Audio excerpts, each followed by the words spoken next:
তৃতীয় দিনের মতো রাজবাড়ীর দৌলতদিয়ার পদ্মা নদীতে উদ্ধার অভিযান চলছে।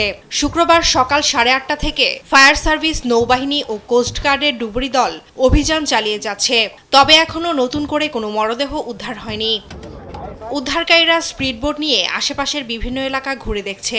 যেহেতু 40 ঘন্টার বেশি সময় পার হয়ে গেছে, সেহেতু মরদেহ থাকলে তা ভেসে ওঠার সম্ভাবনা রয়েছে। ডুবের নাম ছিল 2-3 বার নামে এসেছিল, আজকে লাশ পায় নাই এবং কি পাবে এ ধরনের আশাবাদী কোনো লোক এবং তো আসে নাই। কেউ উদ্ধার কাজ করতেছে, নৌবাহিনীর লোকজন, ফায়ার সার্ভিসের লোকজন।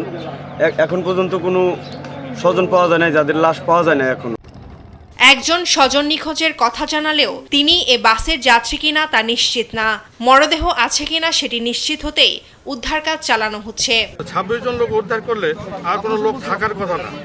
তারপরেও আমরা অধিকতর নিশ্চিত হওয়ার জন্য আমরা আজকে তৃতীয় দিনের মতো আমরা আমাদের নেভি এবং ফায়ার সার্ভিসের ডুবুরি টিম এবং সার্চ টিম একত্রে মিলে আমরা 2 ভাগে ভাগ হয়ে আমরা রেস্কিউ করছি। বালিয়াকান্দির একজন মহিলা মুক্তা নামে, তিনি বলছে যে তার ভাইকে খুঁজে পাওয়া যাচ্ছে না, তার ধারণা সে এই বাসে উঠতে পারে। এদিন সকাল থেকে স্বজনদের কোনো উপস্থিতি লক্ষ্য করা যায়নি।